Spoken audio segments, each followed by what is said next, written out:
میں لڑکیوں سے بھی کہتا ہوں اور لڑکیوں کی ماؤں سے بھی کہتا ہوں کہ آج اب اپنے آپ سے وعدہ کرو کہ میں آج ہر وہ کام کروں گی جس سے مجھے الرجی ہے، میرا دل نہیں کرتا، جیسے کہ کپڑے دھونے کو دل نہیں کرتا، پوچھا لگانے کو دل نہیں کرتا، ہانڈی مسالہ بنانے کو دل، پیاز کاٹنے کو دل نہیں کرتا۔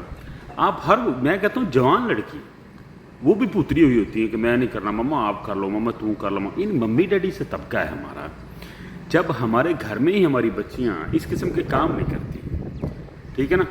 فرض کرو کوئی مہمان آیا تو آپ کہہ دینا اس کو بھی چاول ڈال کے لے آؤ، سب کو دو پلیٹ، نہیں ہم نے نہیں ڈالا۔ یعنی اس قسم کے جو نخرے ہیں، اگر تو یہ آپ کے گھر میں ہے نا تو آپ اس کو ڈانٹ کر بھی وہی کروا سکتی۔ یعنی ان کے اندر سے، بچیوں کے اندر سے ہر وہ کمپلیکس نکال دیں، کمپلیکس سے مراد کہ ہر وہ ڈٹھائی نکال دیں جس سے وہ باغی۔ آپ کو پتہ ہے، آپ کی بیٹی ہے نا، آپ کو پتہ ہے کہ اس کام میں یہ کچی ہے، اس کام میں یہ کچی، یہاں پر اس کو علامہ مل سکتا ہے، ٹھیک ہے نا۔ کئی بچیوں کو ضد ہوتی ہے، وہ اپنے بھائی، جو اس کا بھائی ہے نا، اس سے کہو کہ اس بھائی کے جوتے صاف کرو، بھائی کے کپڑے استری کرو، ٹھیک ہے نا، بھائی کی بنانے اس کو دھو دو۔ یعنی اس کے کسی قسم کے، کئی ہوتا ہے نا کہ میں جوتے کیوں صاف کروں۔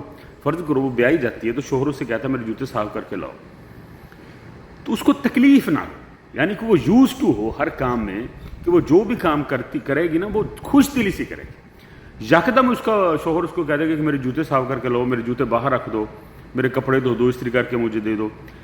شوہر جو ہے وہ تو بڑے، مطلب وہ تو ہر قسم کا کام، سساں ساڈے تو معاشرہ ادا نہ ہو، تو اس کو کسی کام میں الجھن نہیں ہونی چاہیے، ہاتھ نہیں اس کے کانپنے چاہیے۔ جو کام آتا نہیں اور شوہر کہہ دے، اور شوہر ہو بھی مزاجن غصے والا، تو اس کے تو ہاتھ پاؤں کانپنا شروع ہو جائیں گے، ہاتھ پاؤں کانپیں گے۔ اگر ایک کام شوہر نے کہہ دیا اور ایک ماں نے کہہ دیا، اس کی نے، مطلب ساس نے کہہ دیا، دو کام جب ڈبل ہو جائیں گے، بچے کی کیپیسٹی اتنی نہیں ہے تو وہ سٹریس میں چلی جائے گی، وہ پاگل ہونا شروع ہو جائے گی۔ اور کتنی ہی مائیں ہیں، اور خدا کی قسم کتنی ہی مائیں ہیں جو پاگل ہو کر طلاقیں لے کر اپنے گھروں میں آ گئی، کیونکہ ان کو سکھایا نہیں گیا تھا گھروں میں کہ یہ کام کیسے کرنا، یہ کام کرنا۔ اتنے کپڑے ہیں دھونے والے، گھبرا جاتے، وہ ماں کے پاس جا کر ویسے بیٹھ جاتی، کپڑے دھلواتی نہیں ہے ساتھ۔ آپ ان کو ساتھ لگاؤ، ان کو بتاؤ کہ یہ کوئی کام نہیں ہے، کوئی کام نہیں، یہ صرف ایک پریشر ہوتا ہے کہ اتنا کم اتنا کم، مسالہ کداں بنانا، چٹنیاں کداں بنانی، ہر کام اس کو بتاؤ، ٹھیک ہے۔ تو کبھی بھی لاڑ پیار میں نہ رکھو اپنے بچوں کو، ان کو اپنی بچیوں کو خاص طور پر گھر میں پوری طرح ملازمہ بنا کر رکھو، کیونکہ ماں کا کہا اس کو غصہ نہیں لگتا۔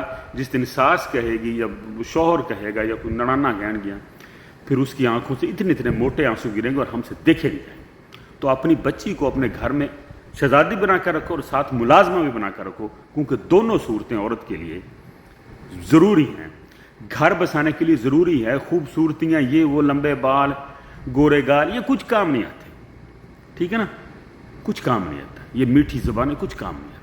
مزدور ہونا پڑتا ہے لڑکی کو آج کل گھر کو بچانے کے لیے۔ جب تک لڑکی مزدور نہیں بنے گی، اس کی طبیعت مزدوروں جیسی نہیں ہوگی، وہ کامیاب نہیں ہو جاتی۔ یہ ممی ڈیڈی سٹائل جو نا طبقہ، بھلے کوئی امیر کبیر گھرانے کی ہو، وہاں ملازمہ گھر میں بیٹھی ہو، بھلے کام والی بھی ہو، لیکن عورت کے مزاج میں صفائی ہونی چاہیے، اس کو پتہ ہو کہ کیسے کام کرواتے۔ 10 ملازمے بھی ہوں نا، 10 کام والیاں ہوں گھر میں، گھر کبھی صاف نہیں ہو سکتا جب تک عورت کے یہاں پر کیڑا نہیں ہوگا صفائی والا۔ اپنی بچیوں کی دماغ میں یہ چیزیں بٹھا دو، گھر کسے کہتے ہیں، سلیقہ کسے کہتے ہیں، صفائی کسے کہتے ہیں، کپڑے دھو کر کیسے رکھنے ہیں، کہاں پھینکنے ہیں، کیا کرنے ہیں، آپ میک اپ، یہ وہ، ان چیزوں سے باہر نکلو۔ پڑھائی سب جو ضروری ہے، لیکن یہ بہت چیز ضروری ہے، پڑھائی سے بھی زیادہ۔ اس لیے میں کہہ رہا ہوں کیونکہ اسی کی وجہ سے گھر بستے ہیں۔ سسا سسانوں نہ پڑھائیاں نہیں چاہیے، بلکہ یہ جلتی ہیں پڑھائیوں سے۔ دعا میں یاد رکھیے۔